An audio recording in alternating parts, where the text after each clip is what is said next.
Ketika berbicara soal konsol generasi ketujuh, kebanyakan orang akan langsung menyebut PlayStation 3. Terutama di Indonesia, PS3 memang sangat populer karena eksklusifnya yang kuat, seperti The Last of Us, Uncharted, dan God of War 3. Tapi tahukah kamu bahwa ada satu konsol lain dari generasi yang sama yang sebenarnya punya performa yang tidak kalah, bahkan bisa dibilang lebih unggul dalam beberapa aspek, yaitu Xbox 360. Di video kali ini, kita akan membahas kenapa Xbox 360 adalah alternatif terbaik dari PS3 di tahun 2025. Mulai dari sejarahnya, kelebihan teknis, library gamenya, hingga apakah konsol ini masih layak dibeli sekarang.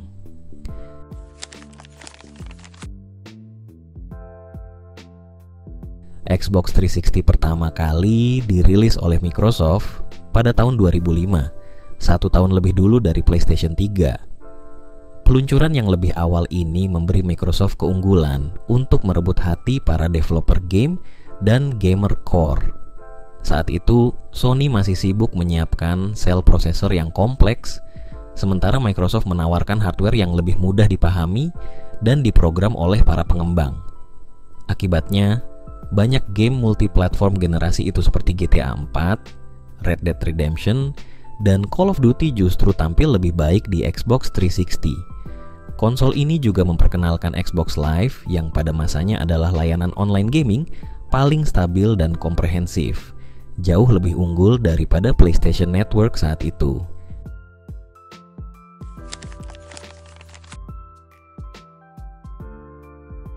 Dari sisi spesifikasi, Xbox 360 menggunakan CPU Xenon Tri-Core dan GPU ATI Exynos. Sedangkan PS3 menggunakan sel prosesor dan GPU RSX yang berbasis Nvidia. Meskipun sel prosesor terdengar canggih, faktanya pengembang game kesulitan memanfaatkannya secara optimal. Sebaliknya, arsitektur Xbox 360 lebih fleksibel dan developer friendly. Ini membuat Xbox 360 unggul di banyak game multiplatform dengan frame rate yang lebih stabil dan kualitas visual yang lebih konsisten. Beberapa pengujian bahkan menunjukkan bahwa Xbox 360 memiliki waktu loading yang lebih cepat di beberapa judul ketika game diinstal langsung ke hard drive. Dari sisi desain hardware, Xbox 360 awal memang punya masalah besar. Red Ring of Death atau RROD, kerusakan akibat overheat yang menghantui versi FAT. Tapi Microsoft cepat belajar. Mereka memperbaiki masalah ini dengan merilis Xbox 360 Jasper, lalu versi Slim yang jauh lebih stabil. Sekarang, versi Xbox 360 Slim bahkan sudah menjadi pilihan utama karena lebih aman, tidak mudah panas, dan lebih hemat daya.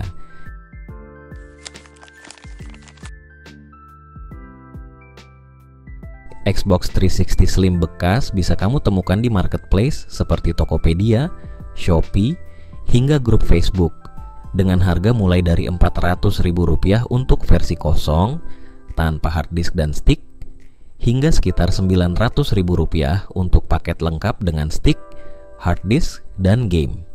Bahkan jika kamu tidak keberatan dengan unit hasil impor luar negeri atau unit dengan modifikasi, harganya bisa lebih murah lagi. Bandingkan dengan PS3, terutama versi Super Slim, yang harganya saat ini rata-rata masih berada di kisaran Rp1.000.000 hingga Rp1,5 juta. Bahkan lebih jika kamu mencari kondisi mulus atau hard disk besar.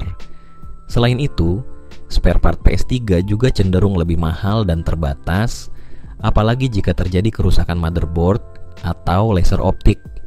Jadi dari segi ekonomi, Xbox 360 jelas lebih hemat dan terjangkau untuk gamer pemula, pelajar, atau mereka yang hanya ingin main game tanpa menguras dompet. Hal lain yang bikin Xbox 360 makin menarik adalah sistem moddingnya. Xbox 360 dengan mod JTAG atau RGH memungkinkan pengguna menginstal game langsung ke HDD, menjalankan emulator, bahkan menambahkan aplikasi homebrew. Artinya, kamu bisa memainkan ratusan game tanpa perlu gonta-ganti disk, dan tanpa internet pun kamu tetap bisa menikmati semua fitur utamanya. Di Indonesia, jasa modifikasi ini juga sudah umum dan harganya terjangkau. Tapi tentu saja, kamu harus tetap sadar akan isu legalitas ketika menggunakan game bajakan atau homebrew yang tidak resmi.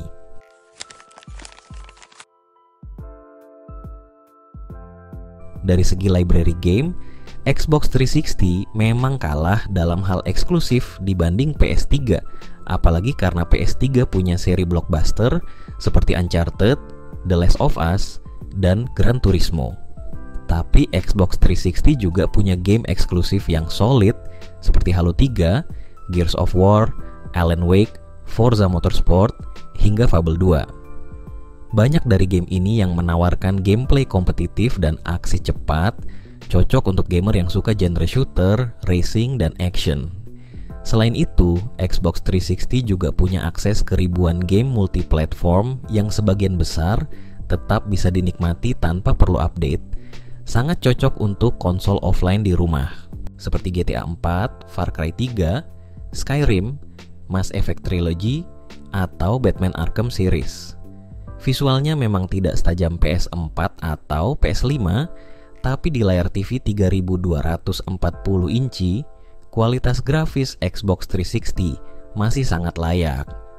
Apalagi jika kamu memainkan game dari hard drive, kamu akan mendapatkan pengalaman gaming tanpa suara bising dari drive optik dan loading yang lebih cepat.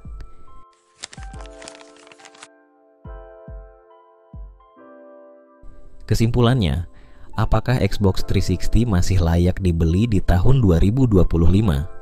Kalau kamu mencari konsol murah dengan library game yang sangat luas, performa yang stabil, dan sistem modding yang fleksibel, Xbox 360 adalah konsol ideal untuk gamer dengan budget terbatas atau sebagai konsol kedua untuk nostalgia di tengah mahalnya harga PS4 atau PS5. Tapi kalau kamu adalah pecinta eksklusif Sony dan ingin main game seperti The Last of Us atau God of War 3, maka PS3 tetap jadi pilihan terbaik dengan harga yang tentunya lebih tinggi. Jadi, itu dia pembahasan lengkap tentang Xbox 360 sebagai alternatif dari PS3.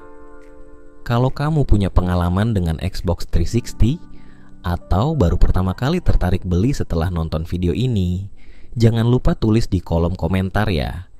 Like kalau kamu suka konten seperti ini, dan subscribe untuk konten seputar konsol retro dan gaming lainnya. Sampai jumpa di video berikutnya.